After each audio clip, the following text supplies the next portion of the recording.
ಇಂದೇ ಡೌನ್ಲೋಡ್ ಮಾಡಿ ಮತ್ತು ನಿಮ್ಮ ನೆಚ್ಚಿನ ಶೋಗಳನ್ನ ಆನಂದಿಸಿ. ನೋಡ್ರು, ಆ ರೂಟಲ್ಲಿ ಯಾವನೇ ಊಟ ತಗೊಂಡು ಬಂದ್ರು ಅವ್ರ ಮೈ ಮೂಳೆ ಮುರಿದಾಕಿ ನಾವು ಕೊಡೋ ಟ್ರೀಟ್ಮೆಂಟ್ಗೆ ಆ ರೂಟಲ್ಲಿ ಒಬ್ಬನು ಓಡಾಡಬಾರ್ದು. ನಾನು ಹೇಳಿದ್ ಕೇಳಿಸ್ತಾ?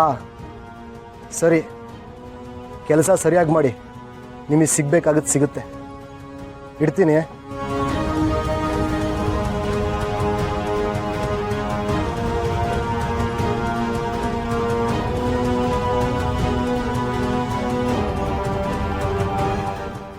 ಯೋನಿಸ್ಯ ನವೀನ್, ನಾನು ಮಾತಾಡಿದ್ನೆಲ್ಲ ಕೇಳಿಸ್ಕೊಂಡ್ಲಾ? ಒಬ್ರನ್ನು ಬಿಡ್ಬೇಡ ಅಂತ ಹಂಗೆ ಅಂತ ಹೇಳ್ತಿದ್ದೆ. ಅಕ್ಕ ಅದು ಓ, ಕಾಲೇಜ್ನಾಗ ಏನಾದ್ರು ಜಗಳ ಮಾಡ್ಕೊಂಡ? ಓದೋ ವಯಸ್ಸಿನಾಗೆ ಇದೆಲ್ಲ ಸಹಜ ನವೀನ್. ಆದ್ರೆ ಯಾರ ತವ್ರು ಜಗಳ ಮಾಡ್ಕೊಳಕ್ ಹೋಗ್ಬೇಡ. ಅಪ್ಪ ಅಮ್ಮ ಕಷ್ಟಪಟ್ಟು ಫೀಸ್ ಕಟ್ಟಿರ್ತಾರೆ. ಆಮೇಲೆ ಸ್ವಲ್ಪ ಹೆಚ್ಚು ಕಡಿಮೆ ಆದ್ರೂ ನಿನ್ ಭವಿಷ್ಯಕ್ಕೆ ತೊಂದರೆ ಆಯ್ತದೆ. ಕಾಲೇಜ್ ಗಲಾಟಿಸಿದ ಬಗ್ಗೆ ಮಾತಾಡ್ತಿದ್ದೆ ತಾನೆ? ಹೌದಕ್ಕ ಹೌದಕ್ಕ. ಕಷ್ಟಪಡೋ ಹುಡ್ಗ ಕೆಟ್ಟ ಹೆಸರು ತಕ್ಕಬಾರ್ದು. ಯಾರು ಏನಾದ್ರು ಮಾಡ್ಕೊಳ್ಳಿ, ಆದ್ರೆ ನೀನ್ ಮಾತ್ರ ಒಳ್ಳೆ ದಾರಿನಾಗೆ ನಡಿಬೇಕು. ಸರಿ ಅಕ್ಕ. ಪಾರ್ಸಲ್ ಎಲ್ಲ ರೆಡಿ ಐತೆ, ಬಾ ತಕೊಂಡೋಗಿಯಂತೆ. ಸದ್ಯ ಎಲ್ಲ ಕೇಳಿಸ್ಕೊಂಡ್ಬಿಟ್ಲು ಅಂತ ಗಾಬರಿ ಆಗೋಯ್ತು.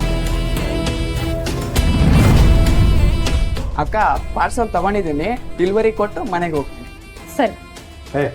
ನಿಂತ್ಕೊಳ್ಳ, ಡೆಲಿವರಿ ನೀನು ಬೇಡ, ನಾನು ಹೋಗ್ತೀನಿ, ನಿಮ್ಮ ಮನೆಗೆ ಹೋಗು. ಯಾಕಣ್ಣ? ಯಾಕೆ ಏನು ಎತ್ತ ಅಂತ ನಿನಗೆ ಬೇಡ, ಹೊರೆ ಕಡಿಮೆ ಆಯ್ತಾನೆ, ನಿಮ್ಮ ಮನೆಗೆ ಹೊರಡ. ಸರಿ. ಕಾಳಿ, ಕೆಲಸ ಮಾಡೋ ಹುಡುಗನ ಯಾಕ್ಲ ಬ್ಯಾಡ ಅಂದೆ? ಏನಣ್ಣ ನೀನು ಎಲ್ಲ ಕಡೆ ನೀನೇ ಡೆಲಿವರಿ ಕೊಡ್ಬೇಕು ಅನ್ಕೊಂಡಿದ್ಯಾ? ಅವೇ ಆ ರೂಟ್ನಾಗೆ ಡೆಲಿವರಿ ಕೊಡಕ್ಕೆ ಹೋದವ್ರಿಗೆಲ್ಲ ಒಂದಲ್ಲ ಒಂದು ತೊಂದರೆ ಆಗಿ ಕೆಲಸ ಬಿಟ್ಟು ಹೋಯ್ತವ್ರೆ. ಅದಕ್ಕೆ ಆ ರೂಟ್ನಾಗ ಅಂತದ್ದು ಏನಿದೆ ಅಂತ ನಾನೇ ಹೋಗಿ ನೋಡ್ಬೇಕು. ಅದಕ್ಕೆ ಡೆಲಿವರಿ ನಾನೇ ತೊಗೊಂಡು ಕೊಡ್ತೀನಿ. ಸುಮ್ಮನೆ ರಿಸ್ಕ್ ಯಾಕೆ ಕಾಳಿ ಅಣ್ಣ? ಅವ್ರು ನಿನ್ ಕೈ ಕಾಲು ಮುರಿದ್ರೆ ಏನ್ ಮಾಡ್ತೀಯಾ?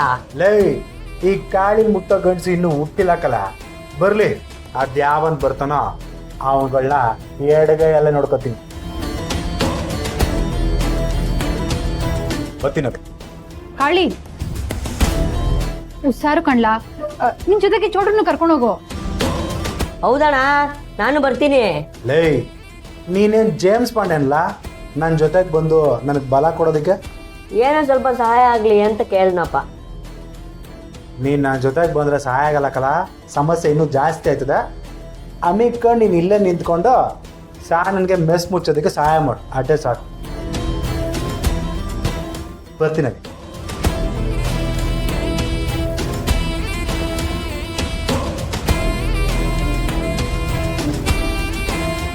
ಹೋಗು ಹೋಗು, ನೀನಾಗೆ ಅಪಾಯನ ಮೈ ಮೇಲೆ ಎಳ್ಕೊತಿದ್ಯಾ.